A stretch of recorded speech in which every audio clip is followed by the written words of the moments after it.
hello, hello. Welcome back to the Couch Potato Queens, the podcast where we spill the tea hotter than a fresh pot at the workroom kettle. I'm Mackenzie, your favorite shady lady, with a mouth sharper than Mistress Isabel Brooks' hole.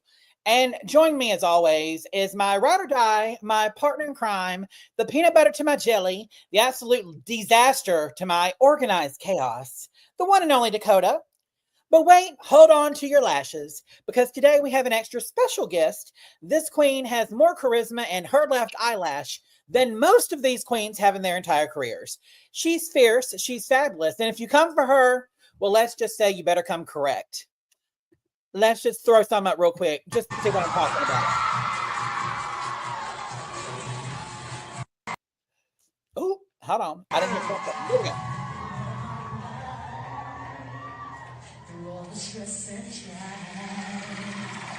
Go ahead and put my back.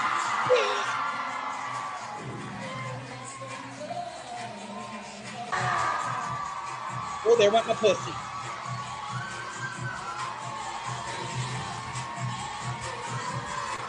Oh, there went my knees.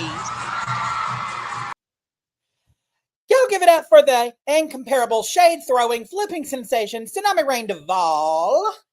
Yeah. All right, now that we've assembled this trifecta of terror, let's get into it because, honey, the tea is hot, the wigs are askew, and somebody's about to get slapped.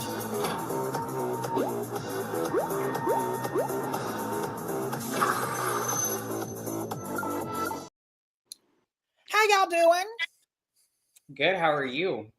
I'm good. How you, Tsunami? Successful. Yes. That's more than your haters can say. Blessed and highly favored. Oh, cool.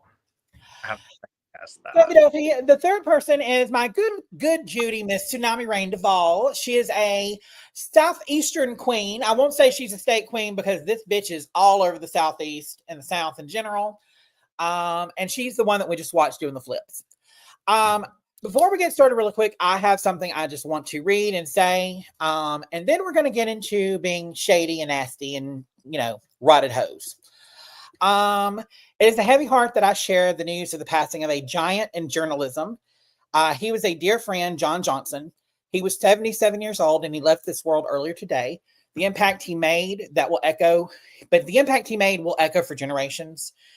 For so many people, John was a familiar face. He was a steady voice, delivering the news night after night as an anchor and news director at WTOK TV in Meridian, Mississippi. For those of us lucky enough to know him behind the scenes, he was so much more. I first met John in 2007, fresh off losing my job during the Great Recession.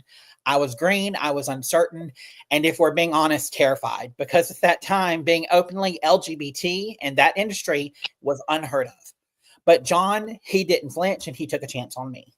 That's who he was, a man who saw people, not labels and not headlines, just people. He taught me that character, heart, and action matter far more than appearances, and I wasn't the only one. John mentored hundreds of young journalists, men and women who are now scattered across this entire country, anchoring newscasts in almost every state, on every network, and every single one of us carries a piece of his wisdom and his grace with us.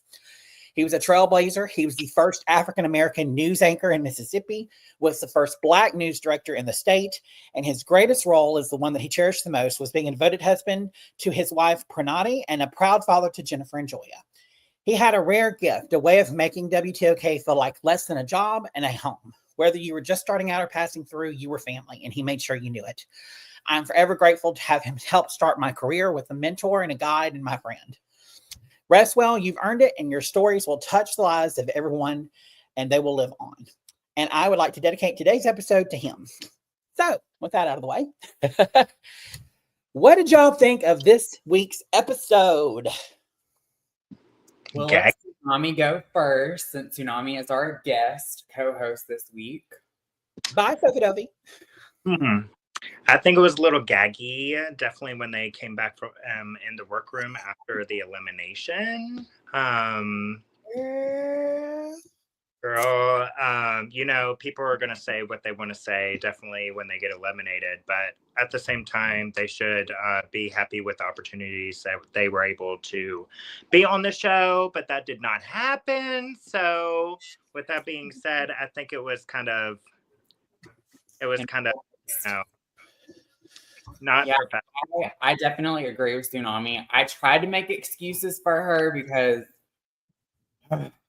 she was not doing well in the competition the last couple of weeks, and her attitude has been not the best the last couple of episodes, especially when she has not gotten her way.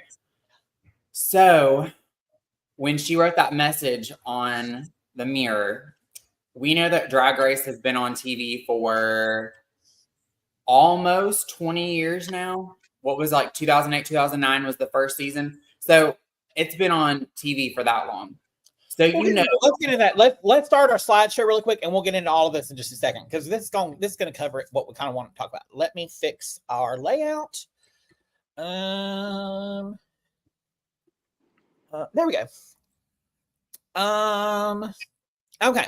So really quickly first, this is the top 7 for this season, and this is the top 7 for last season.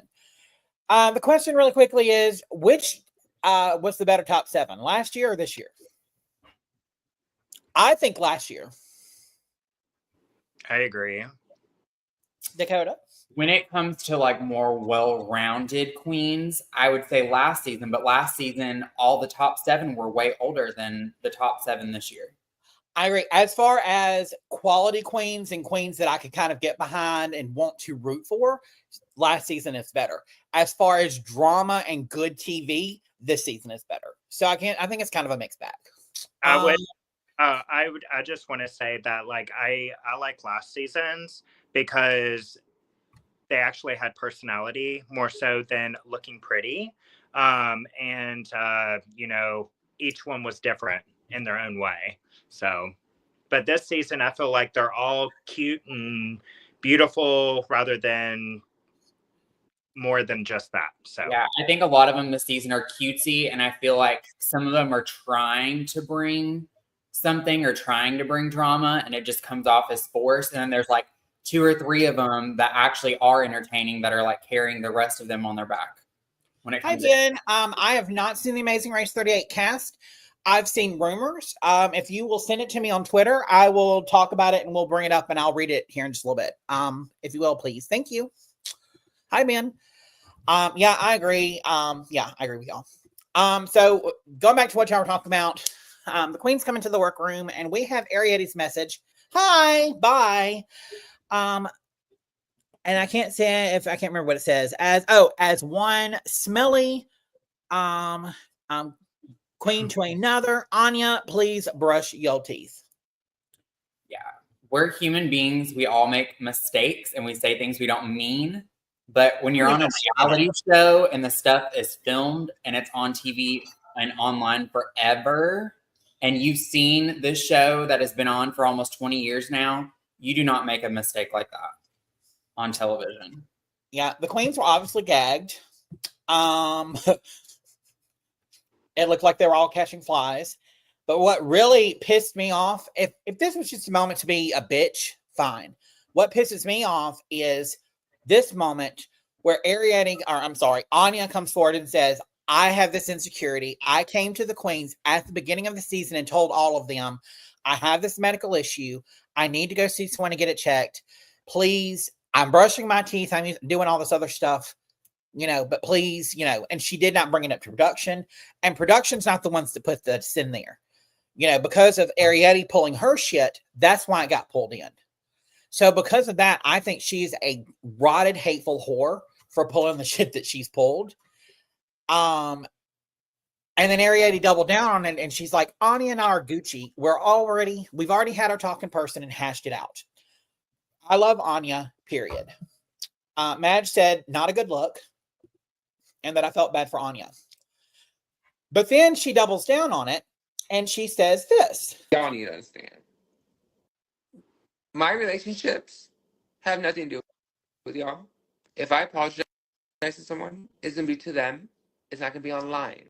Because for me, that does not seem genuine. And I don't give a fuck if y'all know if I've apologized or not. How about that? I mean, I agree with her if you've got drama with someone or you've done someone wrong and it's between you and that person, that it needs to be to that person. But when you do it on live television and you weren't even in the room and you wrote that for everybody to see, I feel like it calls for a public apology. It becomes everybody's, problem, definitely when it's made public. And people don't realize that, if you have an issue with somebody, just go to that person. I know that there's been many queens on the show personally that I know of that have had certain situations happen on the show, but they talked it out behind closed doors and they are now really good friends. So, there's many different ways that she could have done it, but she picked this way. And now she's going to have to deal with it in a different way than most people have to. And look, she lost like 20,000 subscribers on some stuff like that. And yeah, I get, like you were saying, it being between you and that person, but girl, you did this on national television. Your fans and Anya's fans are pissed about it. So you owe an apology at least to the fandom for pulling something in like this and being this rotted, hateful whore. Because as someone who used to book queens for Pride events, I would never book you if given the opportunity. Because I don't want your nasty shit coming onto my stage. Right. Madge said, except that she called Anya out in front of the world, she should apologize it in front of the world. Exactly. Amen. And the fact that you won't speaks louder volumes than the fact that what you did in the first place. Sorry. So moving right on along. The queens enter the workroom excited for a new week, and they're all hungry for another win. Then RuPaul Charles walks into the room looking like he just got back from Checkers and tells them that for this week it's an acting challenge and that they need to channel their inner rich bitches and embody the ducks, a parody of today's most viral socialites. What did y'all think of when you heard RuPaul announce this challenge?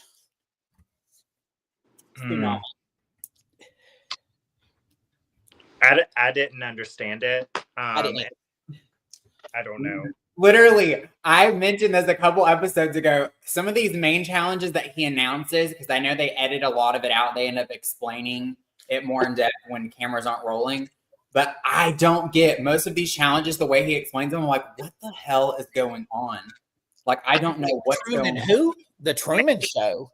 Maybe That's a what of ducks, maybe a photo shoot, maybe having to dress up like a duck. I don't know. Well, I mean, I got the Truman Capote, but like they said Truman, but they didn't say Truman Capote. I didn't get that. I did not get that reference, and I didn't get the ducks. I was thinking it's going to be something like the Truman Show, and they were going to be dressing up as ducks. That's immediately what I thought. When they said Truman Capote for the runway for like the black and white, I was like, okay, well that makes sense. But like, I did not understand the show reference. Like, I understand the references that they were giving the girls to be more like out of the reality stars, but like, I didn't get the show reference at all. Yeah. I have to agree. Yep. So, instantly the queens start reading through. Oh, here we go. Ross Mathews versus the Ducks. And immediately the queens are excited. But we get some drama because, the queens are all looking through it. And I'm just got to say really quickly, I have not this entire season seen this many bitches smiling this fucking big and this excited about a challenge. Like every single fucking one of them are like, but Susie Toot, she was gunning for the juicy role of Chicago, a character inspired by Tiffany New York Pollard. But Jules wanted that role too. Susie pleaded her case, reminding everyone that Jules already snatched the good role in the musical. And the queens are like, okay, and? Susie, realizing that she was about to get railroaded harder than Valentina in a lip sync, backed down and settled for the role of Felicity Slanderpump. Susie can't catch a break. Do y'all think that the queens were valid in not letting her get what she wanted? I think that Susie knows exactly what she's doing, and Susie is going to be good. She's good at every acting challenge, minus the Snatch Game. but she's good at every acting challenge. So she knows that she can do good. I think she's just trying to like stir a little bit of drama between the girls. I think Susie is very, I think she's playing to win. I think she's playing a game. I don't think anybody else. I think that Lexi is picking up on it. I think that's why Lexi feels some type of way about Susie and not Anya. Because I feel like Anya has been doing better than Susie. So I think that Lexi sees something in Susie Toot that she's scared of. So like she must see, I think that Susie's playing a game. I think she's got some cards that she hasn't laid out yet. What do you think, Tsunami? And I fully agree with that. I think that if she really wanted that role, she would have fought hard for it. It would have been a lot more ugly than the past seasons with people wanting, I could see me and you on RuPaul's Drag Race fighting for what we wanted. We're gonna be like, and I'm not backing down, bitch. No, my mama taught me better. I'm gonna fight for what I want, honey. Yeah, I agree, and I don't get the Susie hate because let's be honest, Susie talks a big game and she talks about how wonderful she is, but she doesn't really deliver. So I would be looking more at Anya, who no matter what, and no matter how bad her runways are, does not ever seem to land in the bottom. That's who I'm going to be gunning for. I feel like it was a cop out too, because they all said Susie's name. We'll get to that later, but they all said Susie's name later on in the episode. I think that they know that they've caught on that Susie's playing a game and they know that she might be a winner, but they also said that because they didn't want to say who they really wanted to go home. Girl. Oh, absolutely. I think she is. She has something cooking up in there. And, I think she's going to continue to go far. Absolutely. Yep. Play dumb. She's playing poker and the rest of them are playing Go Fish. Yeah. I don't even think she's playing poker because for me, for someone to be playing poker, you've got to be able to have the chops behind, what you're saying. Let's see. Joseph Collins just said, Susie hasn't been in the bottom all season. She is just chill with whatever. And Lexi knows she's dealing with Patti LuPone and it terrifies her. They all have nothing bad to say about her either. Girls are going to be scared of the theater queens because they see how well the theater queens do on every single season. And Susie, people act like Susie hasn't been doing well. Susie only bombed the Snatch Game. And there were people that were worse than Susie. So that's really the only thing that she bombed. Yeah. Right. Well, and she bombs when she has to come up with the material herself. When it's something that's written for her and she's acting it out, she does better in those challenges. So for me, she can't get out of her own head and she's too, it's almost like she said she's too, I agree with that, but only when it is not something that has been written for you. When it's something that you have to come up with, yes, you're way too in your head. You're doing too much. I agree. So the Queen's going to filming the next day, and we have the fucking hot Cheyenne Jackson looking like a snack. And Sandstar even brings it up, and she's like, "Oh, I'm getting pregnant." Like, "Ooh, look at them thighs." He is a very beautiful man. Oof. Yep. So he was there to direct the queens. So Kenzie, do you expect Meryl Streep to write her own scripts too? No, and I'm not saying that. But Meryl Streep does, have her own scripts written for her. Whenever Susie has had to do something where Susie has to come up with the material herself, like Snatch Game or The Roast, it does not come across as funny as it's coming across in her head. So there's a disconnect there. I'm not saying she's bad whatsoever because she's good and she's where she's at. But I'm saying that when it comes to delivery, like she's not an Anya Nerve. She thinks she's Anya Nerve. And yes, she may be a better, but Anya, like we'll get into it for this episode, but Anya was Anyan. So we get into this episode. First up was Sam and first up was Anya and Lana. What did y'all think about Anya and Lana?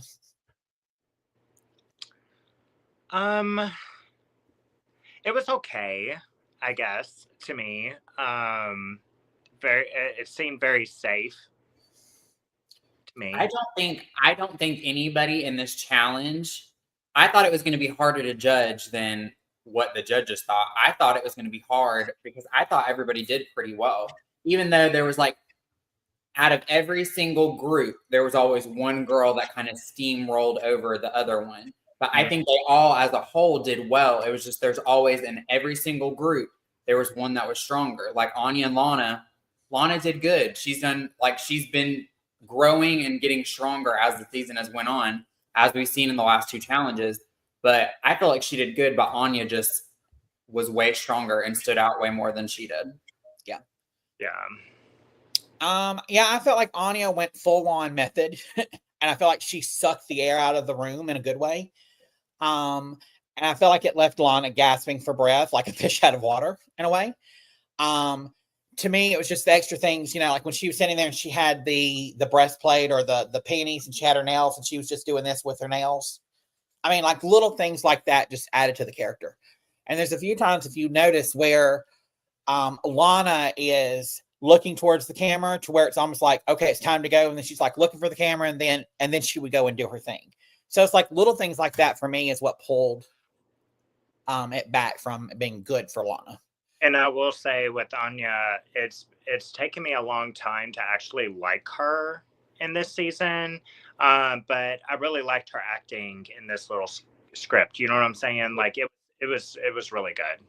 That's what Mackenzie and I said. I think last episode, we were like, you know, there's a couple of girls that we weren't really sure about. We couldn't really get a feel for them. But like, as the season has went on, like Anya has like grown on us. Like we love Anya now.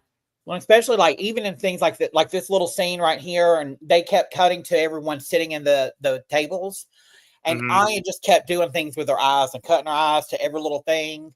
Like she wasn't in the scene, but she was in the scene. You know what I mean? And I felt like Lana was not doing that. Lexi wasn't always doing that, and I don't think Lydia was always doing that. Every time you look at them, it was almost like when they knew the camera was coming, they would look. But sometimes from a different angle, you could see them in the background, and some of them would just be kind of like this, and then some of them would be in character. Yeah. Next up was Sam and Lydia. I thought Sam took direction like a pro. I felt like she listened. But then I felt like Lydia missed the mark, including the punchline. The prostate wants what it wants. Like, girl, you had one job. And like, there was, and that's literally, the prostate wants what it wants. There's so many things you could have done with that line. Like, it wants what it wants, you know, just. And also, Sam, you know, theater kid. I mean, you're giving her easy wins right here, you know, and, she takes all of what they say that they want. So, I mean, what can you do? It was better than the last to be Sophia Petrillo from Golden, and she just. What happened? I think you were frozen. I was? Yeah. That's so weird. Yep. I don't even know what I was saying. Like the screen just went purple and like all of our boxes were just like buffering. Yep, you're good now. We were talking about Sam and Lydia, and Tsunami was talking about how Sam's a theater kid, so you're just handing her all these easy wins at this point. So Lydia, I feel like did better this acting challenge than her first original acting challenge or the last two acting challenges. Again, she was with Sam. Sam like just steamrolled right over her. Yep. I agree. I mean, and like Tsunami and I know from just Birmingham, Alabama, but I mean, Sam Starr has been in a ton of regional productions. Sam Starr is a former competitive cheerleader, has done a ton of big roles on like off-Broadway. Yeah. You know, so I mean, Sam knows how to work a stage. Sam knows how to be in character. You know, it might not be for everyone, but you know, you can't say that she's not professional. Like, was she as good as Anya? No, but I feel like she's right there neck and neck with Anya, you know. Next up we have Miss Lexi and Miss and Miss Suze Toot. What y'all think about Lexi and Susie? Susie, again, Susie was the strong one in this. We knew that she was probably going to do well, like she's done in every acting challenge. But I feel like Lexi did, for Lexi being in her head like she has been this whole season and being paired up with her nemesis. Hold on a second. Hey, Tsunami, if you're on your phone, could you turn your phone to the side? If you do, I think it'll make your video about like ours is. Oh, turn it sideways? Yeah, there we go. Ew. Okay. Yeah, you look like us now. There you go. Yes. Oh, I love your shirt. Go ahead. Sorry, Dakota. What was I talking about? Susie and Lexi. For Lexi being paired up with her nemesis, I feel like Lexi did pretty good. Like the way they edited it made it look like she wasn't doing that well, but I feel like she was pretty funny. I felt like out of these two, they were the most evenly matched out of all of the groups. But still, Susie did better. I agree. Yeah. I really like the ASMR moment where they're both, really talking into it. That was really cute too. I thought theirs was the funniest to me. Like, even though Anya did really well, I just felt like their sketch was the funniest. Yep. Because they brought the reference of the Real Housewives of Beverly Hills when it was like Lisa Rinna versus Kim Richards. Mm-hmm. I thought that was hilarious. I guess because I understood the reference. And next up, we have Miss Jules Sparkles. Poor Jules. I give her props because she's the only one that did not have a partner to play off of. Granted, she had Ross, but everybody else had Ross too. I feel like I give her a little bit more props just because she was by herself and she didn't have someone else's energy to kind of go off of. And she was. And just in case no one knows, the reference here, New York had a monologue that she did from Celebrity Big Brother. I have the clip of that. I have sped it up for copyright purposes, but here is she's going off on Gemma Collins about the shoes that Gemma Collins gave her, and Gemma wanted that she is a fat cunt, and the shoes that she gave me were not something that I would particularly buy for myself. They were old maiden type of shoes. And she said that those shoes were meant to be worn on a beautiful woman. So if that's the case, she should have put them back on the rack. And she should never even purchase them because she was unqualified to own those shoes if that's the case. And I think Gemma is just a disgrace. She's a disgrace to humanity. And she's a disgrace to women who are actually beautiful and classy, and she just doesn't have the vernacular that she thinks she possesses. Somebody lied to her several times and told her that she was fly, hot, and sexy and beautiful, and she's nothing like that. She's nothing of the sort. Nothing of the sort. See, that lip sync, A for effort, F for results. Ooh, girl. Gemma Collins is my favorite reality star in British TV. And New York, Tiffany Pollard is my favorite reality star for American reality TV. And I do have to say, Jules being by herself, you know what I'm saying? That takes on a big role. It's just like, when people are paired up and that one person don't have nobody, they have to pick up two people. You know what I'm saying? So I do give her props for having to sit there and do it by herself. Because I give her props, but let's be honest. She was sitting there for 4 hours. I would have been sitting there and reading that shit till it was burned in my brain. And like Joseph Collins just said, no props. This monologue from CBB is burned into every gay man's brain. This was lobbed up and bitch missed the dunk. I don't think it was a problem with memorization. It was a problem with she didn't have any. It was. She kept saying the wrong thing. They changed it up, and she was giving Tiffany New York Pollard word for word. The problem is they had changed up the script, and it was not word for word what Tiffany New York Pollard had said. So she thought she had it, but instead she didn't have it. And there were like, she needs to put him back on the rack, and that wasn't in there. And he kept saying, "This is not." You had 4 hours. I would, even though I knew it, I would have been saying it word for word, so I knew it was in my brain. Point blank, she wanted the script, she got it, and she fucked it up. Thank you. People don't think that Susie's playing a game. I mean, I think she's playing a game, but I'm like, I feel like Susie really did want the role, and I don't feel like the girls were going to let her have it. But I feel like she thought by her getting it, she was going to get something out of it. I thought it might send Jules home, but thankfully, we'll see later. Jules had a good run. That's what she was trying to do. She was trying to play it safe. Oh, I know this already. Like I've it's burning my brains ever since I was little, and this and that. Okay, well, how what? Like, what are you talking about? Yeah, I agree. Yep. So the next day, all the queens enter the workroom, getting ready for the main stage, and every single person is confident about what they delivered.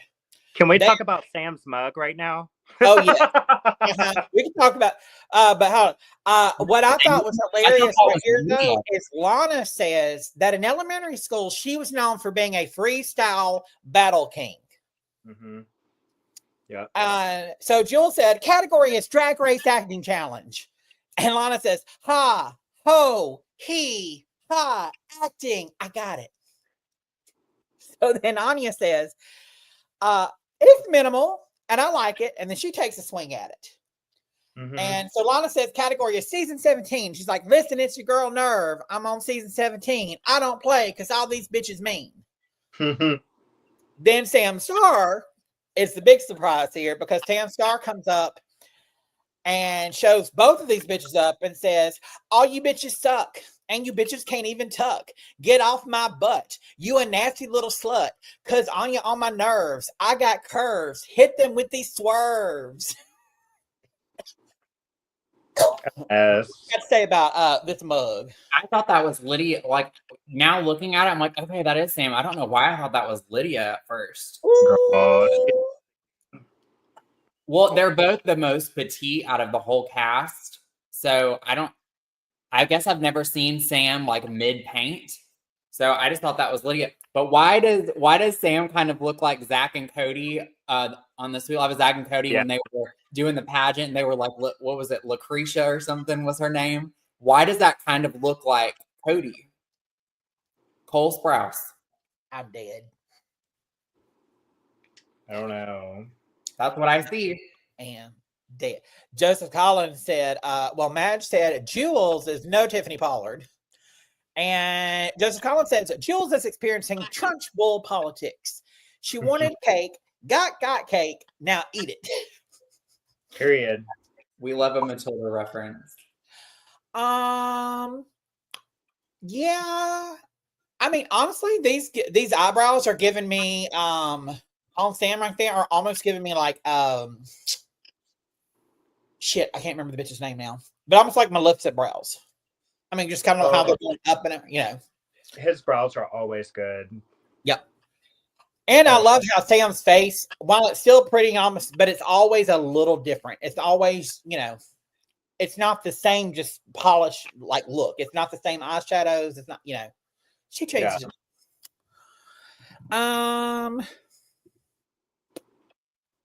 Then the other big surprise is Sam and Lydia have become friends in this episode and are actually starting to like and care about each other.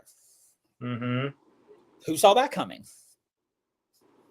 I had that feeling that they would. I mean, their personalities match. They both know they're badass, basically. And I could see them being really, really good friends because they can feed off of each other and learn from each other in a positive way, We said last episode too that we think her relationship with Corey was overshadowing her and her individual talent. And now that Corey's not there, she's able to actually like blossom a bit more. And that's why I think people are more drawn to her now because she's not like with Corey all the time. Yes. Mm-hmm. Who saw that coming? Literally everyone who watched the show Wednesday. Absolutely. I mean, I saw it coming. It's just, I didn't see it as much coming because of the fact that they were so critical of each other and each other's drag that, but yeah, I mean, I guess if you look at how production is, eventually that's going to happen. I don't think that, I feel like they were going to have a good friendship because both of them are very confident in their style of drag, and neither of them are threatened by each other when it comes to their style of drag because they're confident in themselves. I think that's what it takes to have a good friendship. So I think that's probably why. Yep. No jealousy over another person. I mean, that's why you make your best friends, Yep. And I will say something about Sam Starr. Like, I'm not BFFs by any means or don't know her super well, but from what I do know of her, she is not someone who holds grudges. She's not someone who is a mean girl. She is friends with everyone. So that's one of the good things about her. I mean, when I was at the MKC ball last year, I saw her on stage and she looked at me. So I feel like we are best friends. So. Well, she came up to me and asked to borrow my jewelry. So. Just kidding. I got some good jewels. Yeah. So moving along, we get to the main stage. And this week the main stage is Black and White Eleganza.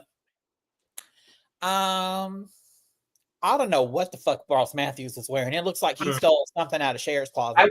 I wish the judges would kind of match their outfits to like what the runway is, because they have more time because they know what the challenges are going to be. So like they have more time to plan their outfits. I wish they would kind of match their outfits to the challenge as well. I feel like the two on the left or everybody else's right match the challenge. I feel like it would have been so good for Rue and Michelle to also do the same thing. Mm-hmm. But black, really, it don't look good in that picture. Yeah. Which, who was saying? Someone was saying it. I can't remember. I don't know if it was Willem was saying that the lighting, depending on like Rue's outfit, they changed the lighting specifically for Rue. Oh God, yes. So sometimes it'll mute out the other judges, or it will wash them out, or just to like make her look better because she's the star. So that's a lot of the reason. I feel like if they would have done the backdrop for the runway a little bit different, it would have showcased, because they know what the judges are going to wear before the judges come out. So I don't know. Do we like what Rue is wearing? Do we like the latex jumpsuit moment with the I do very much. That's high drag. I like it. It's better than a dress. I wish her hair was a little bit different for it, or a little bit higher, maybe. But I love this. Like from here down, I love Michelle Visage. I don't like hers as much with the little triangle thing in the chest. I feel like it's just, I don't know. It's not my favorite look I've seen her in. But it's still, it's still fierce. Would I wear it? No, because my fat pouch would fall out of my, top right there. I think RuPaul looks this is one of her best looks of the season. I do have to say, because, it's not a dress. We've seen her in dresses. The one I love, Tsunami, that she had on, was it last week or the week before, where it was like the fishnet with the rhinestones all over it, and she's wearing the bra and panty set underneath? I fucking love that look. Mm-hmm.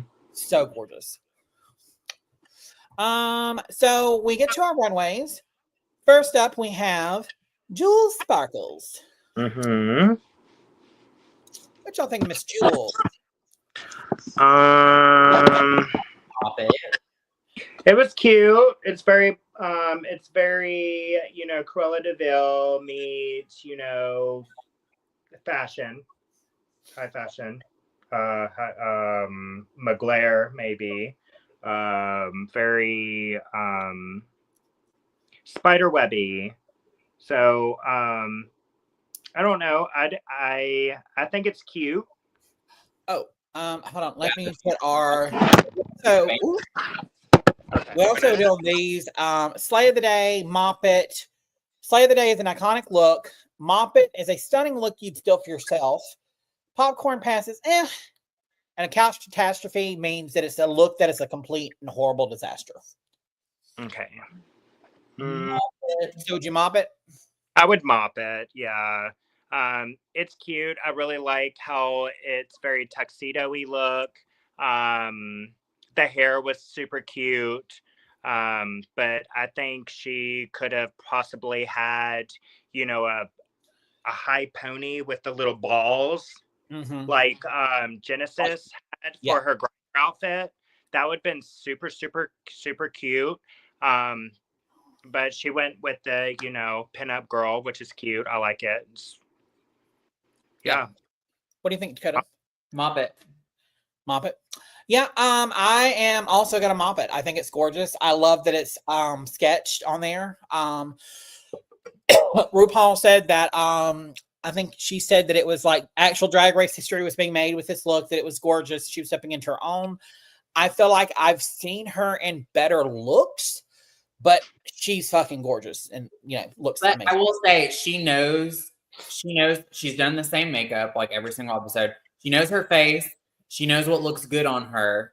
So I will give her another, like Joseph Collins, I will give her props because she knows, and she's been changing it up a little bit. Like she's not wearing like black hair like every single runway. Like she changed it up. She's wearing a white hair for this episode. Yeah. Next up, we have Miss Lingerie.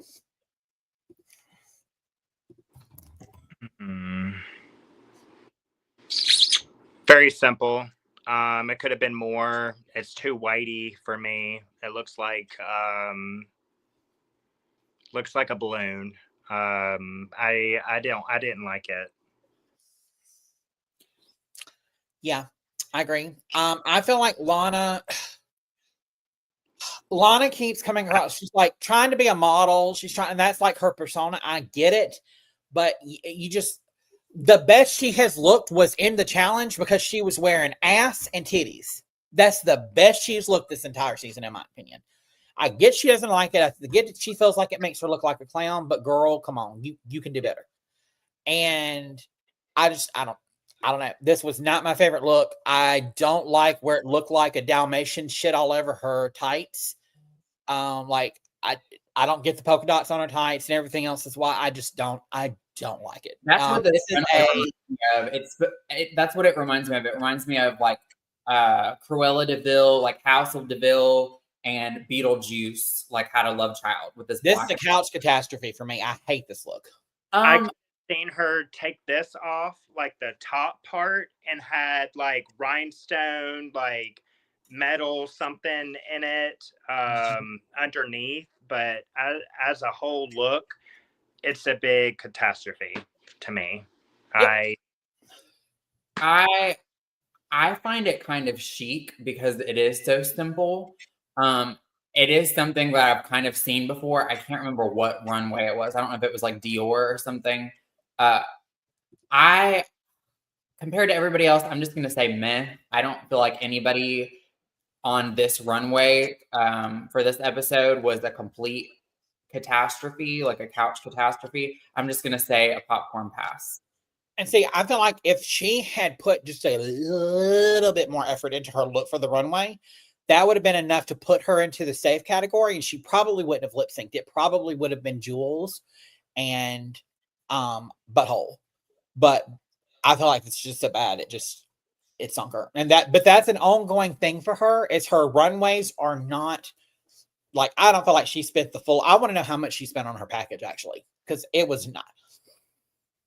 I feel like Corey spent the least, and I feel like Lana is right there next to Corey and how much they spent on their package. I do also have to say, I mean, this is Drag Race. Have your not so goods at the beginning, but it could be your best, you know what I'm saying, throughout the whole season. But it needs to gradually upgrade all the way to the end. And this is why I said a catastrophe, because this is not her best look. I agree. Next we bring to the stage Miss Lexi Love. Love her, but I do not love this look. Oh, I was fixing to say. She's giving us Train, which she's given us almost every runway. Like that's what she loves.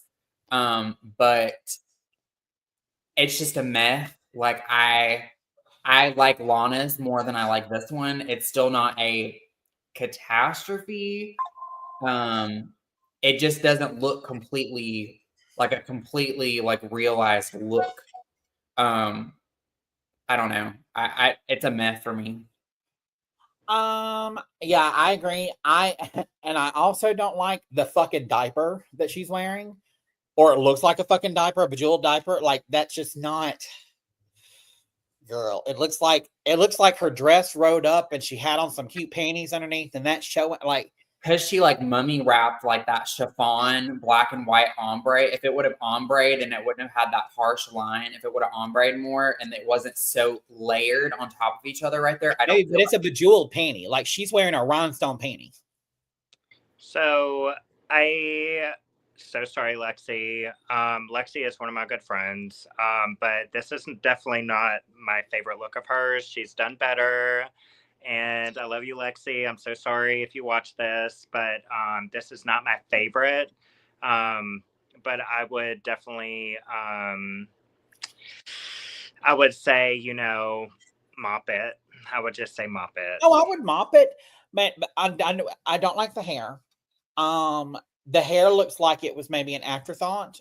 I don't like anything. I would also mop it, like, because I would wear this. I don't.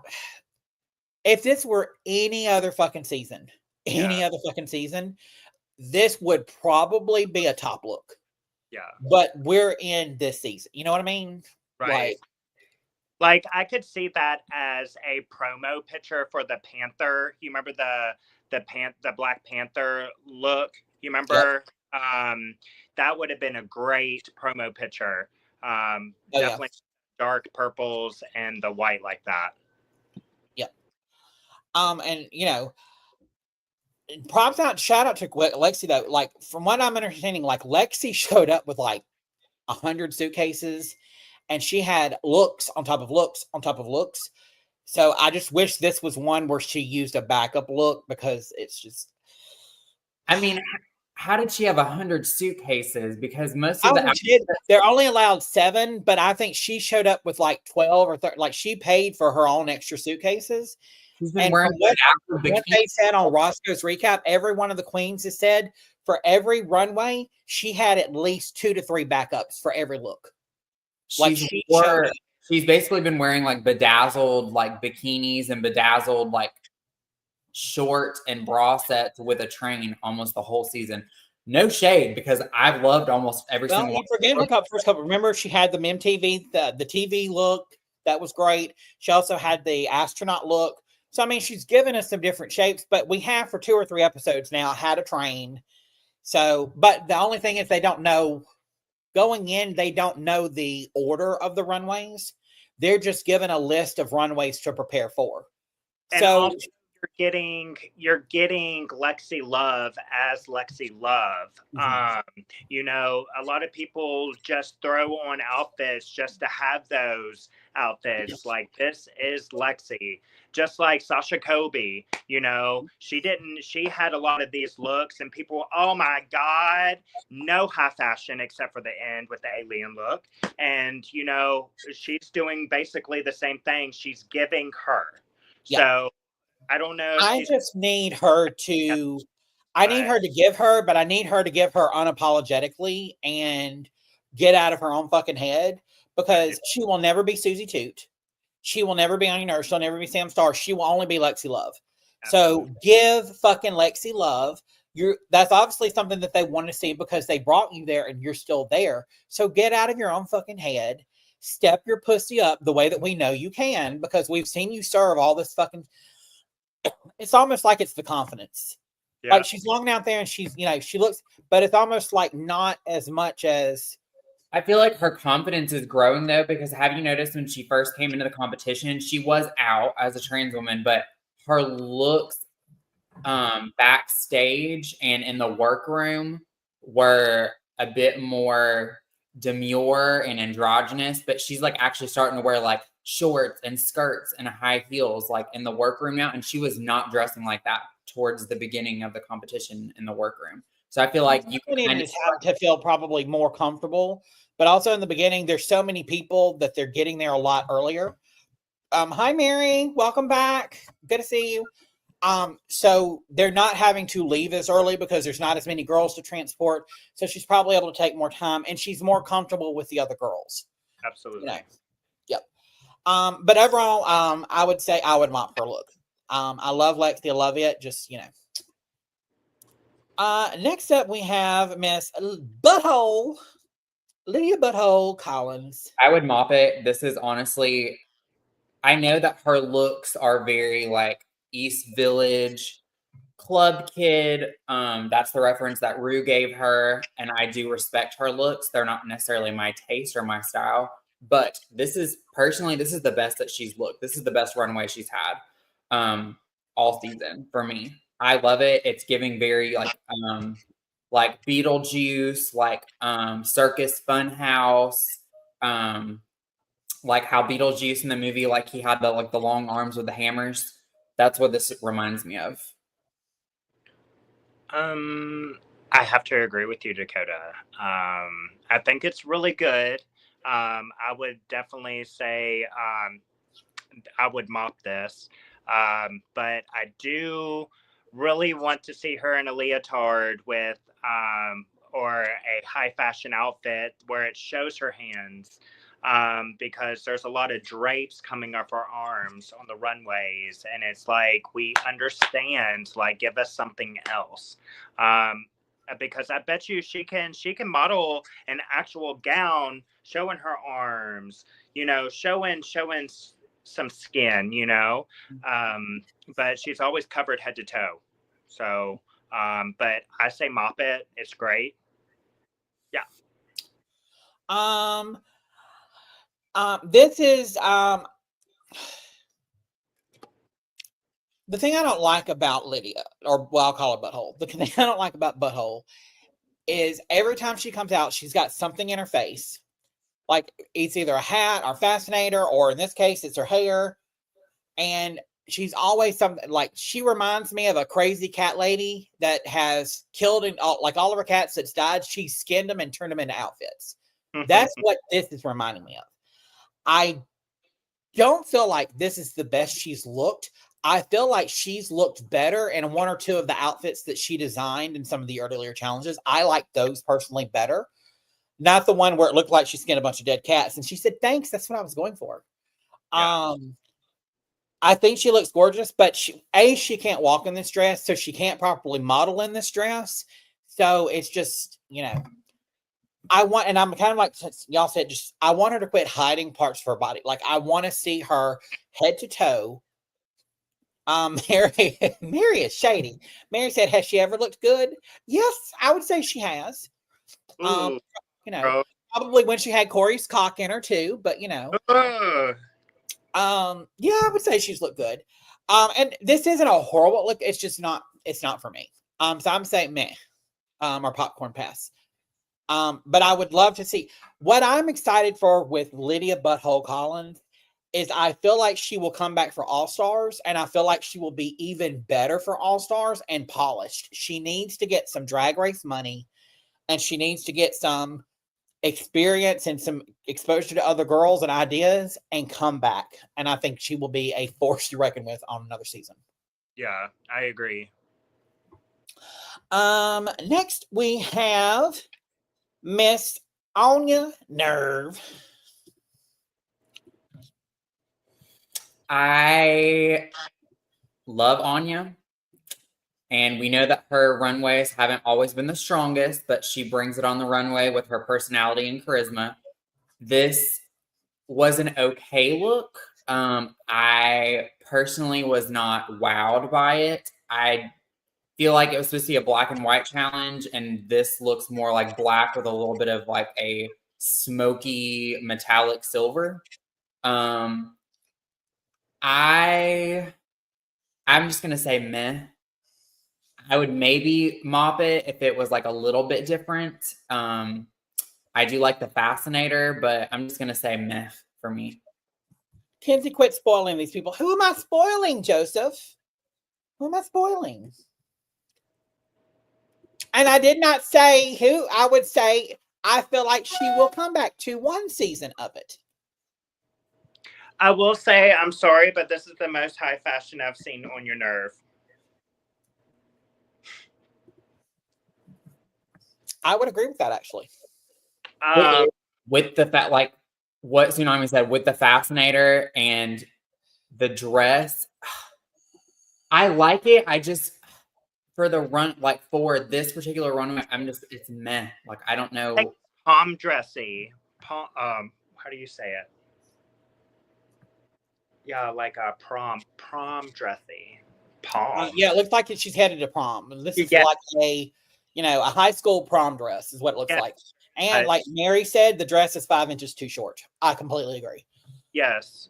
Because I come from Birmingham, Alabama scene where we have a lot of Mardi Gras balls, and the Mardi Gras balls, them fucking dresses better hit the fucking floor, motherfucker, or you gonna get cut. You gonna get. Hello. For real. And that's also the pageant stuff in me. Like for pageant, the dress better hit the floor or the top of your shoe, and that dress is hitting her ankles. Yeah. It's just, yeah. But I also agree with Tsunami. This is the best that Anya has looked on the runway. This is the most polished. Everything always looks half done or half. Like, I don't like the duck being a hat, but it's better than what she wore the first couple of times on the runway. Come and hate me if you want. Sorry, but it's true. Yeah. And I mean, I like her choice of the hat too. I mean, come through. I mean, if she would have wore. If she was going to do that, I needed to be a more pronounced duck. Like, I needed to be like, I need to see it's a fucking duck. Like, Right. Like, she could have gone and gotten somebody to, what the fuck? I just saw a finger on the screen, and then I realized Dakota moved. I just needed to, like, I don't know. I needed to be dragged up a little bit more. I felt like she felt like that's what a drag look would look like. But I need, like, a, like, I don't know. But, I mean, I would mop this. I mean, I would wear the dress. I wouldn't wear the hat, but I would wear the dress. But I don't know if she was fully comfortable in that. Just looking at her face, walking down the runway, I didn't really see her smile that much. She was just more so, oh, I'm here. Let's go in and get today over with. Joseph Collins said the hat and fabric says vintage black Hollywood, but the fit of the dress is giving prom night dumpster baby. I really don't care though. Anya is nice and funny and the realest and untucked since Evie. I do agree. I love Anya and Untucked, and I think that's what we were saying earlier, is that we're starting to love Anya more and more because we're seeing more and more. Like the first couple of episodes, I was like, oh, this bitch is gonna steal people's shit in the workroom and spray paint on stuff but now that we're past all of that, like it's like I think Lexi called her dad and Lexi's mom. So I mean, it's like their mom and dad in the workroom, which they're the two oldest. So yeah. And Mary said Ariete should have left them their looks. Should leave them their looks. Girl, Ariete ain't gonna do nothing to help nobody else but Ariete. So period. Yeah. Next we have Sam Starr.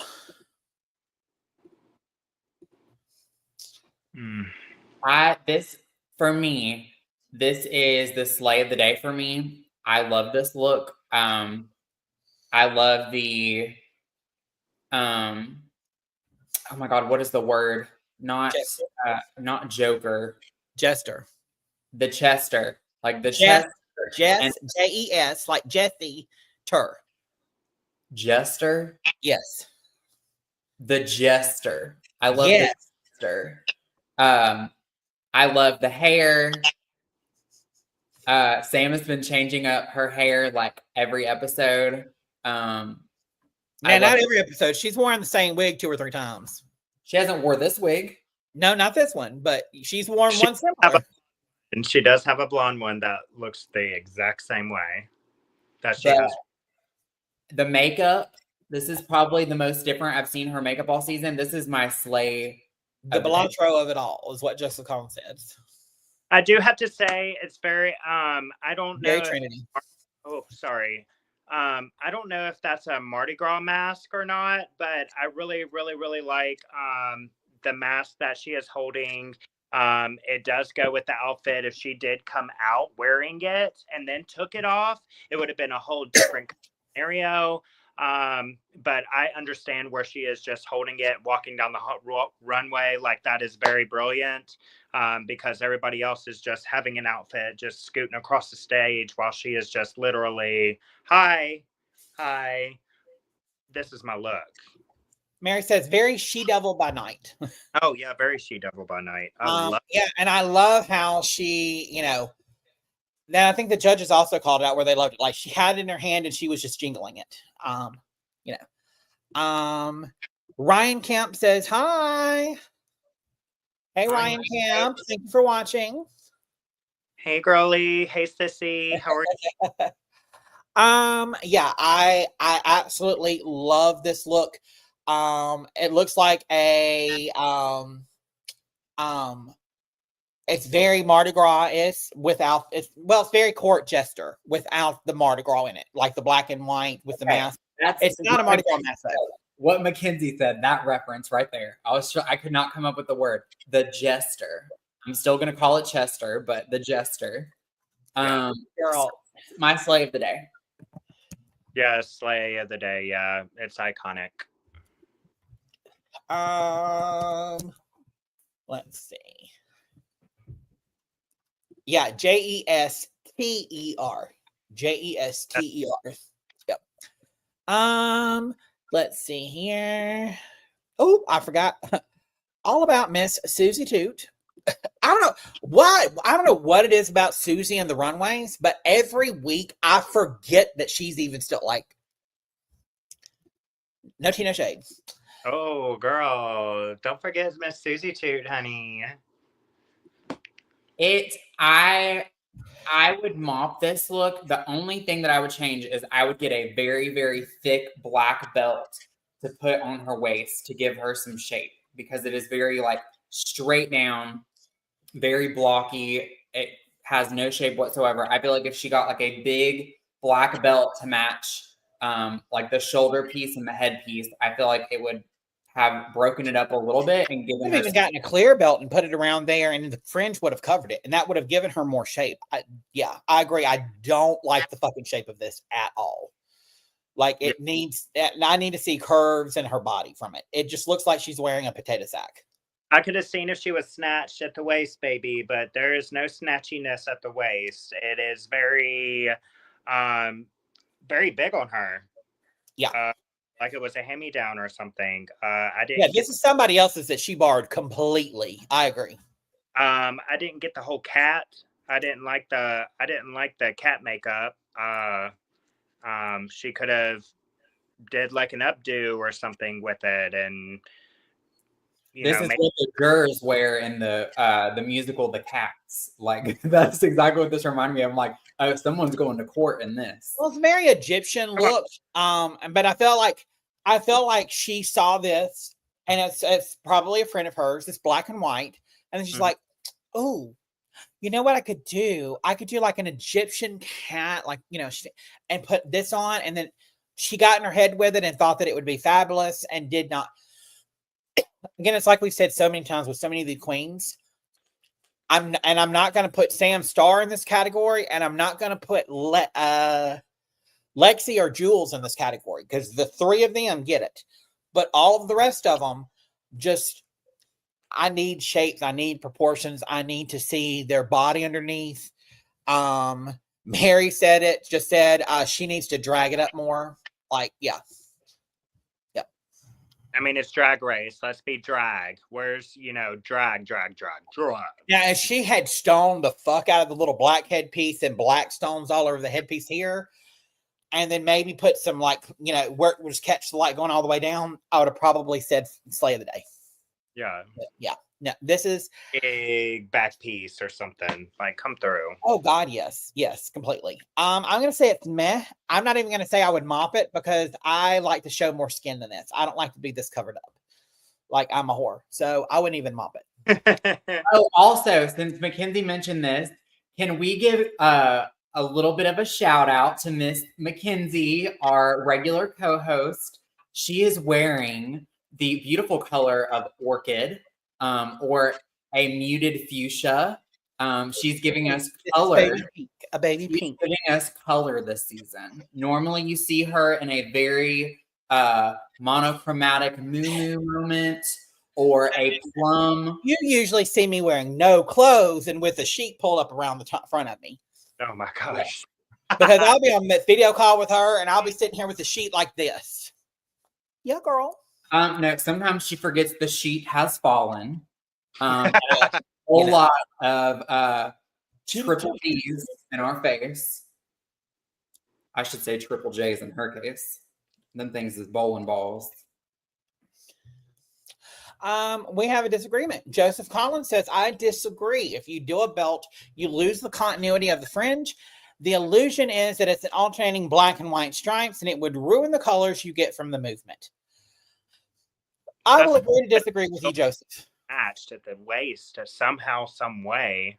Yeah, I need it pulled in here. Oh, it's sort of like Lexi's puffer jacket look. You know, she could have easily come out there and said, "Oh, but she came out there and it was snatched." Like, I just need. Even if she had made it a two-piece look and like cut it like right here and had a black tight dress on underneath, and then had the bottom part of the dress be like a little high-waisted, so like there's a little break of like black in between, and it makes it like a two-piece look. I think that would have worked too, but you'd have to cut the dress and make it two pieces. Or or just take the fringe out of it. If she had just stoned the fuck out of it, and y'all want to say, stones are not that expensive. Tsunami can agree. The problem with stones is it's a pain in the fucking ass to sit there and stone it. But if you're going on Drag Race, you better believe. I'm too old to do it now and I'm retired. But let's if I'm going on RuPaul's Drag Race and I got cast, you better believe I'm calling bitches like Dakota, Tsunami, all these other bitches that I know and say, I need y'all to come over and I'm going to sit bitches down in front of something and say, stone the fuck out of this. I'm going to buy, like a queen could have probably stoned their entire Drag Race package for $100 or $200. Yes, it would have taken some work, but then that just takes you from here to here, in my opinion. Like just having that stone look, it needs to be staged. Right. She wanted to literally stone every single one of her looks. Like she knew what to do. Yeah. She also is from the South, and us girls in the South were raised right. You bedazzle and glitter every single thing that you own, especially when it's on a stage like that. And if you are from the South and you do need something stoned, just shout out to Brittany Barnett from Birmingham, Alabama. She can stone the fuck out of something and she's not super expensive. But you can find places to do it for you and do a quick turnaround on it that do really superb work. So, just saying. Amazing. We have, then the judges Rue asks the served up classic question, and all the claws come out.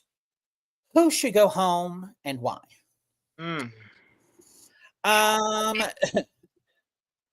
Miss Lana Dre says Susie Toot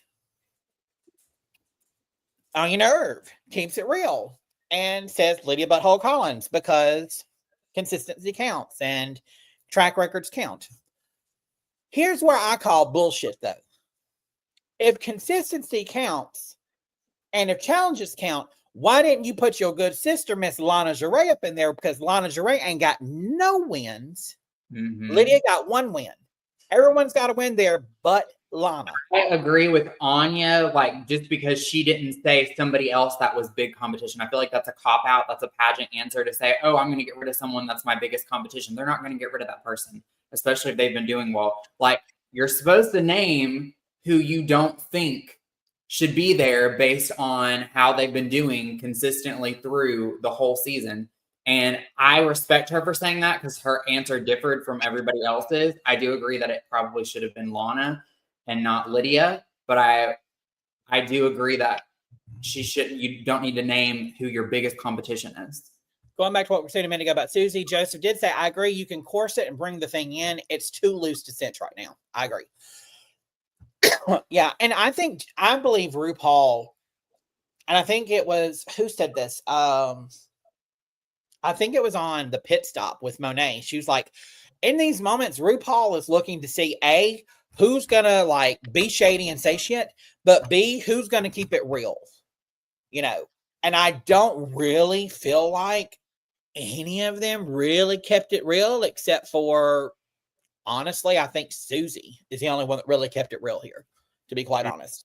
Because everyone is saying Susie too should go home because she's the front runner, you know, and that's not, you know, no, she shouldn't be going home.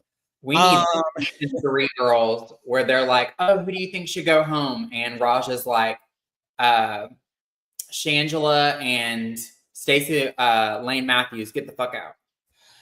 Joseph Collins said, this question needs to be retired. They have been chasing, I'm not going to say that fucking bitch's name, but blank from season 2 is a fake bitch since season 2, like it's the heroine Dragon. Now they're all flipping the question to who's your biggest competition? Yeah, and the queens need to quit doing that. Like, you know, say who needs to go home. Say what they're not seeing behind in the workroom. And like, I'll be right. If Arietti would have still been there, I'd been like Arietti because she's stealing everybody's shit. I would say Mackenzie because she got the big ass mouth and she's a real big cunt. And she shouldn't be wearing those shoes because an old maiden. And, you know, yeah. I would also. That's the nicest thing you've ever said about me. I believe that Mackenzie should also go home because she's been a piggy this season and she's been eating everything up. No. My name is not Slava Godiva. I'm not eating everything up. No, girl, I'm not a pig. I'm not a pig. I'm not a piggy. I might eat like a pig, and that's food, but I'm not a piggy. I'm a piggy. Miss Girl, Miss Tsunami, you know what a pig is in the gay community, don't you? I do. So why did the rest of these girls not know what a pig is? And they're sitting there calling each other little piggies. Piggy, piggy, piggy. Well, I guess because they're trying to play stupid. And now you're going to have these little queen. Now, the problem is playing stupid is you get fucking drunk straight girls coming to clubs. And they're like, oh, I'm a piggy today. Oh, I'm a piggy too. Bitch, no, you're not. If you knew what you were saying, you would not say that you. Yeah, no. Well, anyway. Just let him. So you're saying that bukkake doesn't mean that you're just like overwhelmed? Bukkake. Sure, girl. Sure. Yes, girl. That's exactly what that means. So is. Just like, you know, bareback means you like to go out and ride horses in the field with no saddle. That's exactly what it means. Yeah. Just like, you know, you want to go get bread. That means you're going to the store. You're going to go shopping on the bread aisle. You're going to buy yourself a loaf of bread. Come in like the tornadoes that we just had like a couple miles from my house here in central Alabama. When they say, girl, get your bread, that means go to the store and stock up on your bread and milk because there's a storm coming. No, I'm talking about I'm going to get bread. Same thing. No, girl, go get your bread. It's not the same thing as I'm going to go get bread. I'm a heterosexual cis woman and y'all, I'm sorry, we're removing Dakota because she's sitting here telling lies and we're about to have Jesus strike us all down with lightning and it's going to come through and strike poor Miss Tsunami and me, and we are good angelic Christian women. I am. I've never even been to a pride parade. We know. Just Colin said Alexis Michelle is at home having a seizure every time they say piggy. Girl, you Oh, not Alexis. Alexis Michelle is the OG pig, and so what Nina West is not far behind, sucking straight men's toes on stage and getting their toad lint up in her mouth on stage. Can't say nothing. I can't say nothing. Have you done that? No. Okay. No. Miss Tsunami doesn't have a foot fetish. She didn't say that. She just said she ain't doing it on stage where everybody can see it. Or at least not where she's not getting a coin for doing it. Girl. If a hot straight man came and put his feet up in front of me and paid me enough money, I would suck the fuck up out his toes. But that don't mean I'm fixing to do it on stage for everybody else to see in video for free. Bitch, I'm gonna do it, and I'm gonna do it and put it behind OnlyFans and charge. She was on stage doing it. I mean, I'm sure she was getting paid. She was just on stage. Girl, she was getting paid, but you can get more than that. You can put that on OnlyFans on a foot fetish thing, and you can get hundreds of thousands of dollars for that shit. Especially when she's going to town like she's eating a peanut butter and jelly sandwich. Sucking it up like a watermelon through a water hose. I guess, I guess I'm just too vanilla because half the stuff that we've talked about and little innuendos, I don't know anything about. And I guess I'm just too vanilla for all of this. My virgin ears are too innocent to hear this profanity. Sam Star says that Susie too should go home. Lady Butthole Collins says Anya Nerve should go home. Susie too keeps it real and says Lana Geray should go home. What the fuck is up with the little bow going on the side of her neck that's half crooked that looks like she just got fucked in the side of the face and the action? Anyway, it's the worst. The look on that stage, honey. I know, but it's just closer up. It's just like Anya and Susie were the only ones being real with who they said they think should go home because they were going based off of. Come on. Fashion.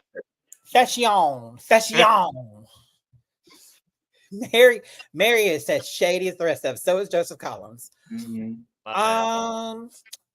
Then we've got Lexi Love says Susie too, of course.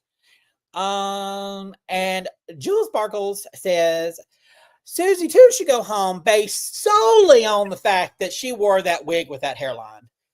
Oh, girl. I mean, the hairline was pretty bad. And then Rue was like, did you borrow a wig from one of the black girls? Now she said, is that a black girl wig? And she's like, yeah, I borrowed it from Anya.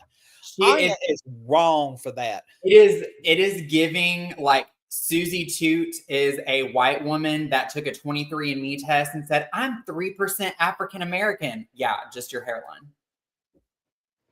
Girl. I don't know if Anya took a makeup sponge and like purposely painted it that dark or what. I learned this lesson a long time ago. Back in the day, I used to be a judge for the newcomer night at, I just got a direct deposit. Thank God. I was a guest judge for the newcomer night at our place in Birmingham, Alabama. And Miss Omni Cox was the show director. And Omni Cox is a good old black man from deep South Alabama with a deep old voice. And she had a beautiful blonde wig, and they asked me to perform. And I'm like, okay, can I borrow your blonde wig? Girl. I plopped that. She took it off her head. I plopped it on my head. I don't care. It was sweaty. We all sweat, whatever. I didn't notice until I got off stage. I took that wig off, and where that wig sat, I had a black ring all the way down my face, and I couldn't get it off for the rest of the night. So I was walking around with a black half circle. Yeah. You don't use the black girls' wigs unless you're close to that skin tone, or unless they clean the lace front. Like take some rubbing alcohol on that lace. Like I don't even wear wigs. But you need to get permission to do that. And most girls ain't gonna want you to take rubbing alcohol to the lace. Because most of them don't even clean their wigs. Especially if it's not human. Girl, Tsunami, are you gonna let some random girl just borrow your wigs? It happens all the time. I help the needy. You do, because you're kind. But you know. Because she's Christian. Yeah, Christian. Helping charities. Contrary to popular belief, she is a good, kind-hearted soul. Period. But don't tell nobody or she'll have to cut you. Because she got a reputation to uphold like me. Next we find out that Anya Nerve has won the challenge for the week. Do you agree? I do agree. I feel like she was right to be in the top, but I feel like Sam, factoring in her runway and the performance, that Sam should have won personally, but Anya was a close second, so you can't. I feel like Sam should have won. I should feel like Sam was a close second to Anya. I just feel like Anya did so much extra, especially with the nails, the expressions. She did. I thought she was a hair above. She stepped out of her little box of her little fashion runway, and it showed that she was trying a little bit more than she has been, definitely with her runway looks. And I do believe that, you know, giving her that win is helping boost her confidence to want to show more on a runway, more so than just behind, doing these challenges, like coming out there with the special guests of the week and showing what she has. So because everybody else, that's what I'm saying, like everybody else is pretty. Mm-hmm. And Anya is trying to show more than just pretty, because you know, she is not that pretty girl. She's more on the you know, the black sheep of the family kind of look. You know what I'm saying? Yeah.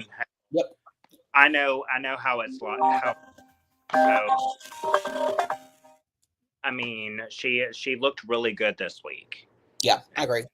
I think she showed RuPaul that, hey, I know I've showed this kind of look, but what do you think about this one? Is it better? And she gave her a win. So I agree. She gave her a win for a reason, and it was meant to be. So then we find out that Jules has narrowly escaped the bottom three thanks to her runway. And that leaves Lana and Butthole to duke it out in a lip sync to Sam Smith's Unholy. I'm not a fan of the song. I love kick her out again. I love Sam towards the beginning of their career. But I'm not really, and not that I don't like any of their songs, it's just I don't hate it. It's just like I'm not a big fan of that song in particular. But I feel like if Lydia had not gotten those scissors out and Lydia would have kept doing what she was doing through the lip sync, I feel like she probably would have been saved. What do you mean this moment? Yeah. She took a good 30 seconds of that song trying to cut that dress open when she could have cut it before she came out on the main stage because she knew she was going to be in the bottom. And that thick fabric, you thought you were going to be able to cut that out on the stage with those dull scissors.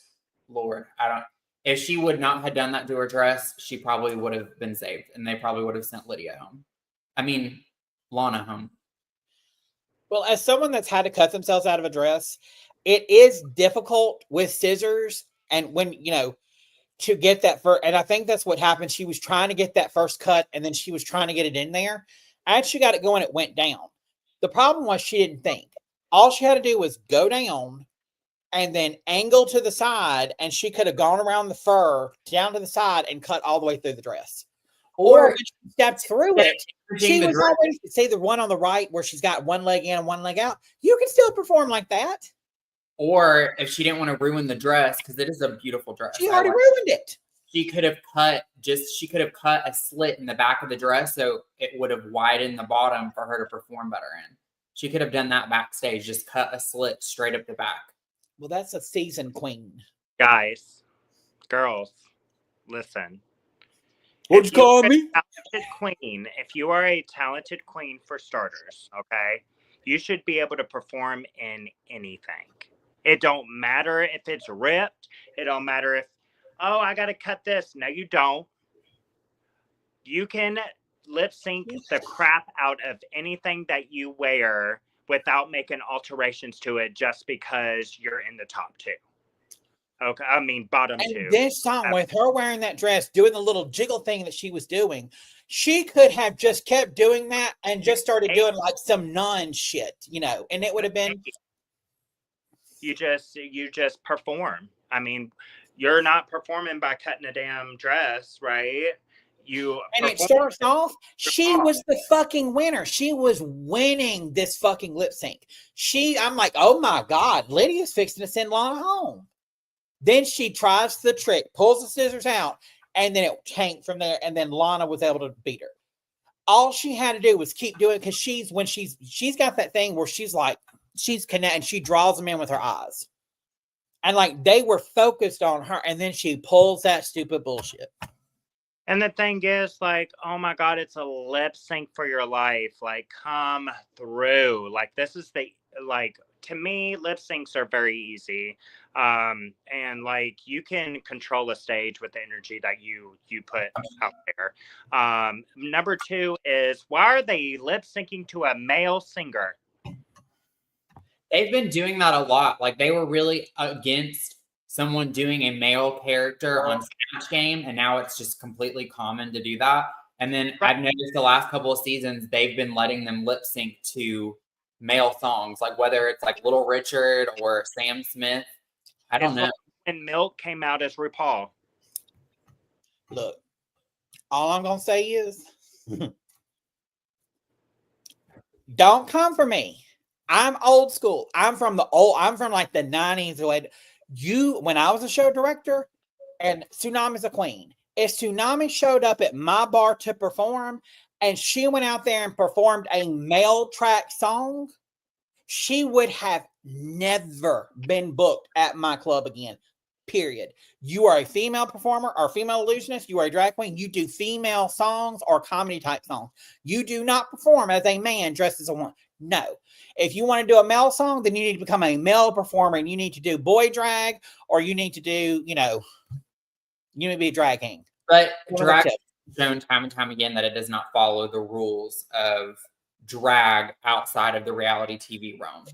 Because I feel like the only reason they're doing it now is because of pressure. Oh, you should be able to do any song. Yeah, like look at how many years that trans women were performing in bars before drag queens were performing in bars. And then RuPaul's like, oh, well, I just don't feel like it's as fuck you as it is if it's a man doing drag. So I'll probably never have an actual trans woman on Drag Race. And then they changed. Well, Mary, are some L songs that make sense, but Sam Smith, what the fuck?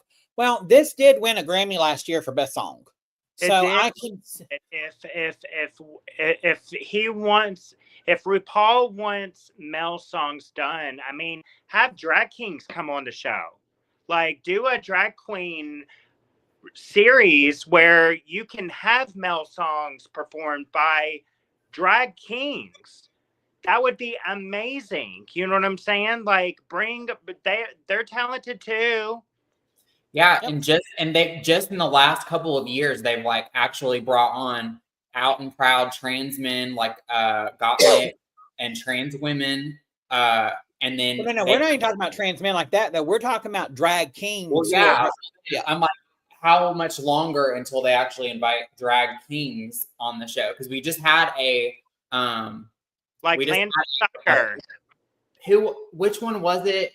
I think it was a UK season. They had a bio girl on the UK. Ducky. Like, girl. Just Con said, we're in the era of TikTok. Everyone lip syncs to all genders now constantly. I don't. It's not pressure. It's following the trends. Right now, the Glee lip sync is everywhere. Straight boys, girls, dogs, etc. I mean, I get that with it, but I don't know. I'm going to always be from that old school era of drag where, like, you can listen to my playlist right now. You can ask Dakota. Dakota knows me. If we're listening to songs and it's a male singer comes on, I'm like, who the fuck is this? I don't know male singers because I never listened to them. I always had female singers. My playlist now, I've sent Tsunami songs before, and it's all female songs, She only listens. I agree with it. You know what? If RuPaul wants a queen to lip sync to a male song, let's do it. You still rock it out and yes. But back to what your point earlier was, I could have walked out to this Unholy song, and I could have been duct taped from my ankles all the way up to my neck, and I still would have been able to perform and win that song. Right.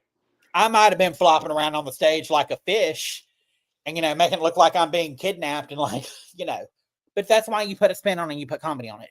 You Absolutely. Have to. And that's the problem with some of these newer queens, and Tsunami can agree with me. It is hard as fuck to get booked to perform in clubs. To be able to be booked to perform in clubs, you have to pull crowds. You have to be good. You have to be able to, usually you can't just go and do a song. Usually you're having to do a song, then you take the microphone, then you have to do crowd work on the microphone, introduce the next queen, And that's for bars that don't have a designated show director or they don't have a designated MC. But a lot of times you're doing triple or quadruple duty. And then you're having to, after you do that, run backstage, get out of your costume, draw off, touch up your makeup, and get in another costume with 2 songs. How many of you bitches can get dressed in 2 songs and change their... So, I mean, I know you can't, but it's like, it's not easy. So that's my point with all of this is these queens that are getting on RuPaul's Drag Race are getting on because they get famous on TikTok or Instagram or look queens. Most of them are not in bars on a regular basis performing, only being 2, 3, or 4 years into drag. Some of them are, but not as many. And you only learn some of the things Tsunami and I are talking about by being a seasoned professional, by doing this over and over and over in bars. Mm-hmm. Joseph Collins said, this is a park and bark song. Learn to freaking park your ass and point at them judges. Mm-hmm. Bentley agrees. Park and bark. Hey, Bentley. Hey, Bentley. Say hi. Come on, Joseph. Let's see. Oh, yeah, here she is trying to pull her thing out. Sitting on the stage, girl. And then, this is so horrible. Lana Ray, and again, she does a split. That's why I don't agree with her staying. She does a split on this song. This song was not calling for a split. It really wasn't. Like, it's so funny to think about. Like, she could have won the lip sync had she not had the dress malfunction with the scissors, because Lana wasn't really getting the essence of the song. I feel like Lydia was until she brought them scissors out. Like Joseph Collins said, this was a park and bark song. If she would have parked her ass and barked. She literally cut little pieces off and looked at the judges and went like this and cut her outfit to smithereens like this instead of looking at it and trying to cut the end of the dress and stuff. She could have just cut a piece off and threw it at the judges and did something, you know. Tsunami Rayne is the queen of doing some flips and splits and doing all that other shit. But when she does, and she'll come out, I've seen her do numbers where she has something on underneath, but it's something you can get out of quickly. You don't want to sit there and waste time trying to get yourself out of a costume. That's, it's just it pisses me off because it's like 101 of doing drag. It's you like, don't sit there. What are you doing? The longer you're there trying to get out of it, and Yeah. these things aren't even doing it for $1. I mean, they're doing it for $250,000. But it's a very the longer it takes you to get out of it, that's the more money you miss getting from people. You know, this song is a very sexual song, so you could have been like sexy and demure and stayed in the same place. You didn't have to do acrobatics and do splits all over the stage. Like, you can be sensual and stay in the same place and still get the essence. You know what I would have done? I would have had a big crucifix. And I'd have gone out there and I've had a crucifix and be just kind of like, you know, the first part of it, just kind of holding, and then just slowly start going down, just start masturbating myself with the crucifix on the stage. Lord. I would burn in hell for the rest of my life, but that's what I would do. Girl.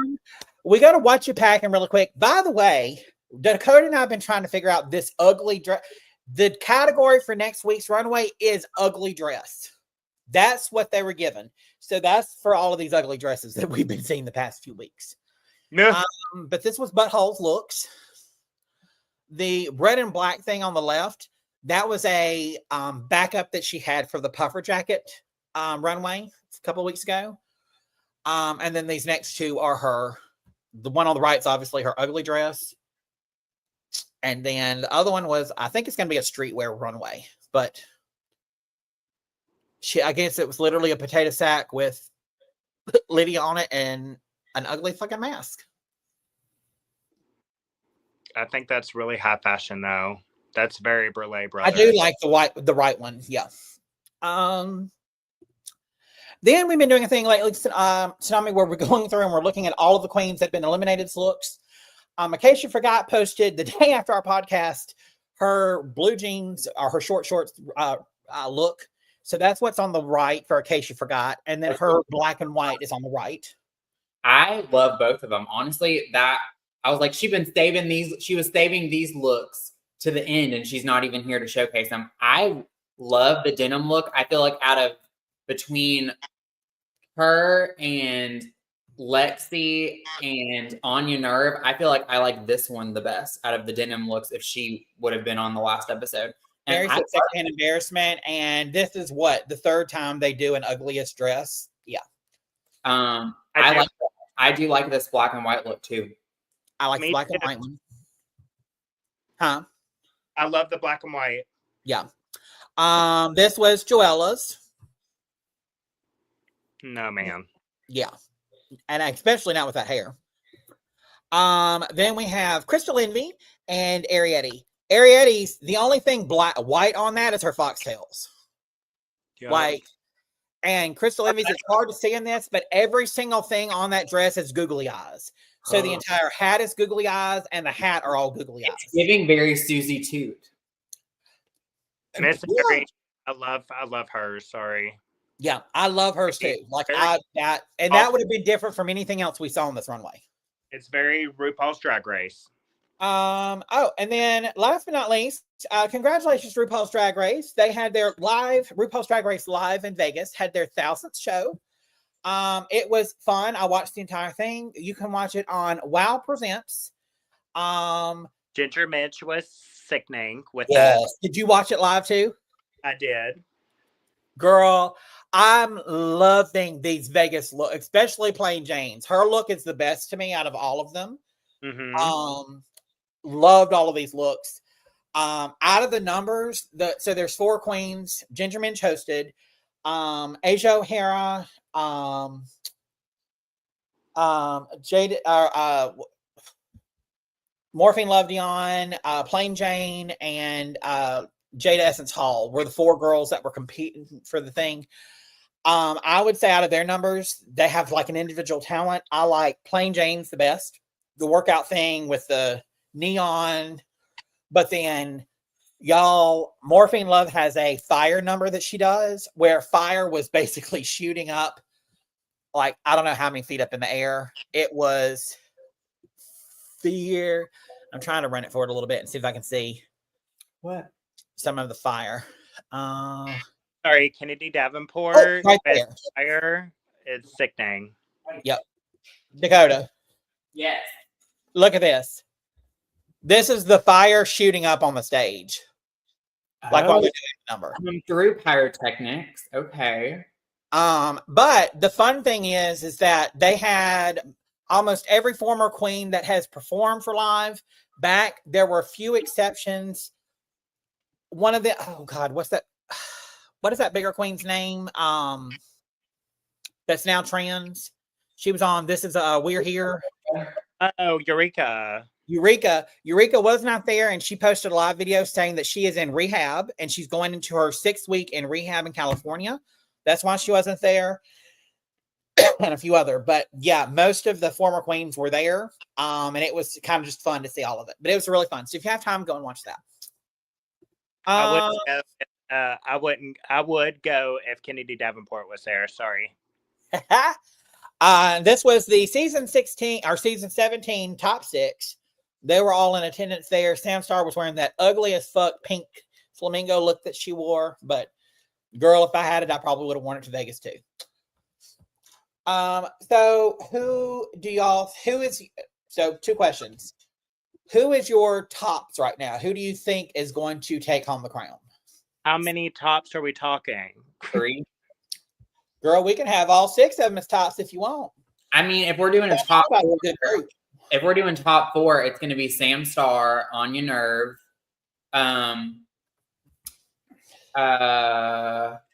who else is there? Susie Toot and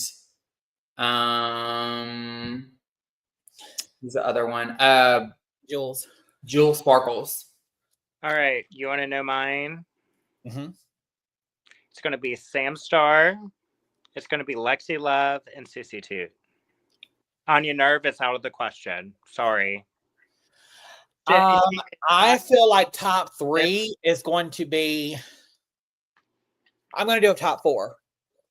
I feel like they're going to put Anya, Susie. Oh, no. I'm sorry. Anya, Lexi, Sam, and Jules in the top 4. Then I feel like they're going to have them do a lip sync for your, whatever. I feel like it's going to be Lexi and Anya lip sync against each other. And then I think they're going to make Sam and Jules lip sync against each other because they're going to want the drama of that. Lana Jaray is the lip sync assassin this season, but I was thinking about it. I don't think that Lana would be able to send any of the other girls home except for maybe Susie Toot on a lip sync. I don't think that she would stand a chance against. Well, that's going to be my next question. Yeah, I don't think Lana would stand a chance against Lexi, Anya. I think that's going to be the top 4, and then I think it'll be Sam and Anya lip syncing for the win. And we'll go from there. At this point, I feel like either of them could be easily given the win as of right now. I hate it though, because I really want to see it being Lexi on the top. But like Lexi's got to like, from this point on, she's got to like win, she's got to do like. My top 3 are, if we're not doing top, so top 3 would be Sam, Anya, and Lexi would be my top 3. Oh, there's a spoiler in the chat. Mary, I love you, but I'm not putting it up because that'll piss the people off. Joseph Collins says Lexi will win the makeover and it will carry into the finale to a win. She has lived that drag family lifestyle and it means a lot to her. She had to work hard. Okay, let's be honest. She had to work hard to get where she's at, okay?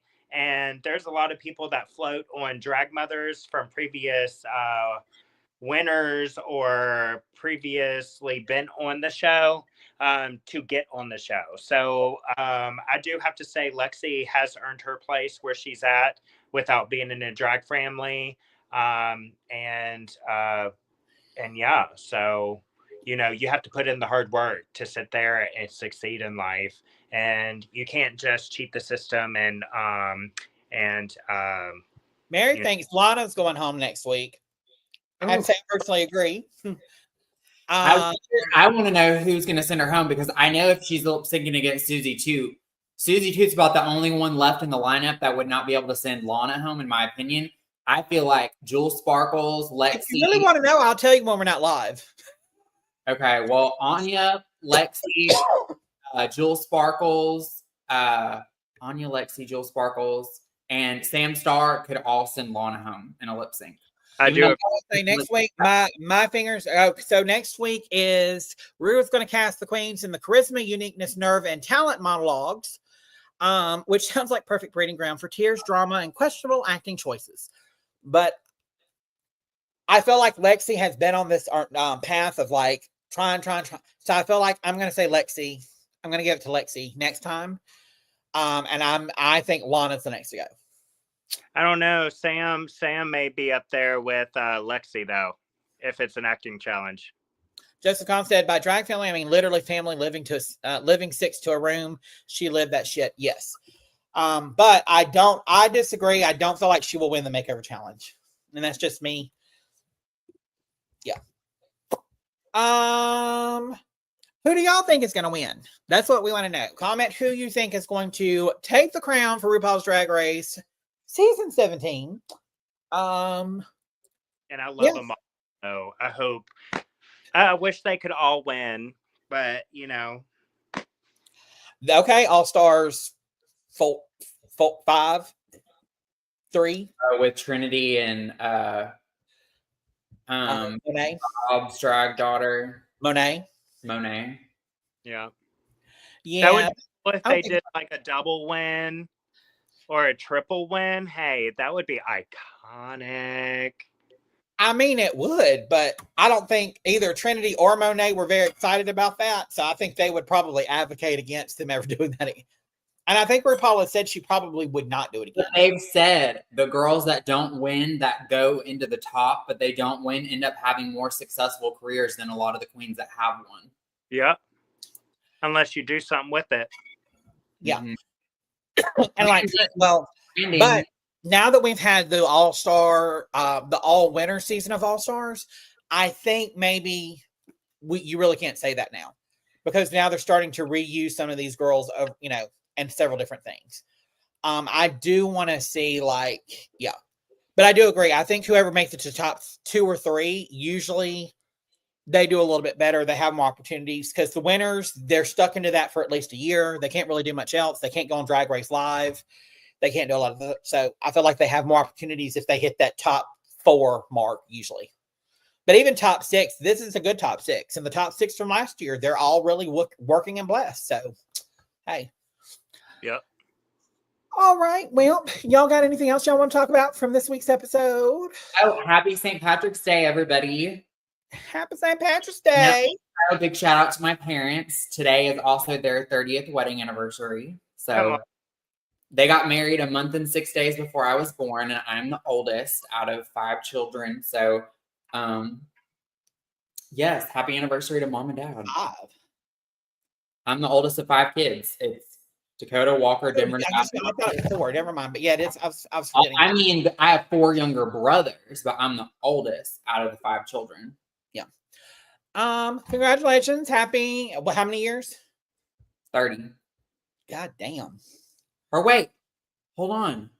No, I'm about to. Okay, no, sorry. 31. This is their 31st wedding anniversary. I was fixing to say, hold up. You mean you were conceived out of wedlock? Yeah, March of 1994. Now, I was conceived out of wedlock, but they got married. So it was a shotgun wedding.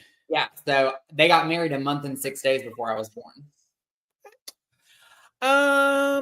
Ladies and gentlemen, thank y'all so much for watching. We appreciate you so much. While you're here, do us a quick favor and click that like button. And if you haven't already, click the subscribe button and the little bell on the subscribe button. If you click that, you get notified every time we go live. Or, if you really love us, you can hit refresh once this live stream ends and comment on our video. That helps us out so much on YouTube. It really, really does. We love you guys so much. We thank you for sticking through us through thick and thin. We are gearing up for Big Brother, and we're maybe gearing up to do something before Big Brother starts up. So keep an eye out. You can like us on Facebook. You can also follow the Couch Potato Queens on Twitter or X, whichever you want to call it, at Couch Potato Queens, QWNZ, Instagram, Facebook, or YouTube. Make sure to like and comment. Miss Tsunami, where can they find you at? On Instagram, Facebook, on Twitter, Ducky. all the things. Tsunami Rayne Duvall with 2 L's. Yep, and Rayne, Rayne. Yes, and Tsunami like the disaster, Rain like blood rain, and Duvall like the pageant.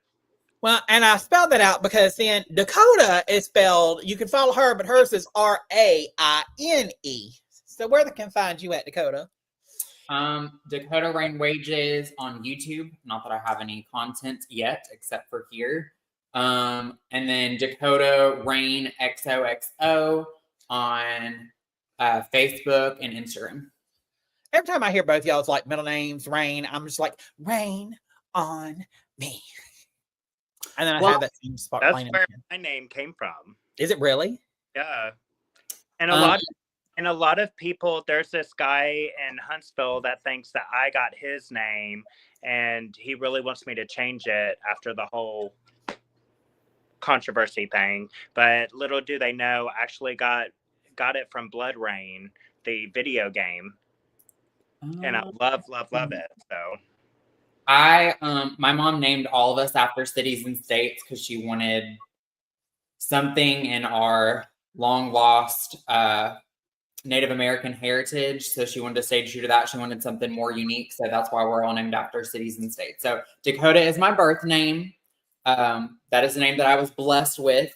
Now but don't take her Native American heritage to think that hair color is real. Her hair color is blonde. That bitch is blonde. Yes, I got my dirty blonde hair from my dad's Irish side, and then I got my skin color and my facial features from my mother's French side. So, but there's some Native American somewhere long lost in there because I think my mom has a little bit. I didn't really get any. At least my. I'm confused though. Who did you get your slutty side from? You, mother. All right. Well, y'all, thank you so much for watching. We will be back here next Monday night for RuPaul's Drag Race Season 17, Episode 12. And after this, we've only got 2 more. Hold on. I can tell you how many we got. Hold on. RPD. We have...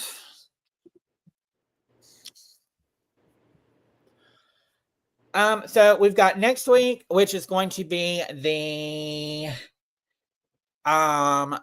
episode 12. Then the week after that, it's going to be episode 13. That is a makeover challenge. Then we've got episode 14, which is a remix sound challenge. And then we have, I believe season 15 is going to be a lip sync battle. Ooh. Followed by episode 16, which will be your finale. So, is this the most episodes that we've had on a season? No, I think every season's got about 16 episodes. So, all right. Well, we love you guys so much. Thank you for watching. We will see you back here next week, as I said, at 7 p.m. And keep an eye out because we have a new show that might possibly be coming soon. We will be gearing up for our Summer Rush. We will be covering All Stars when that gets announced. But then we'll also be covering Big Brother starting about July. So, see you guys later. Thanks so much for watching. Bye. Keep being shady, lady.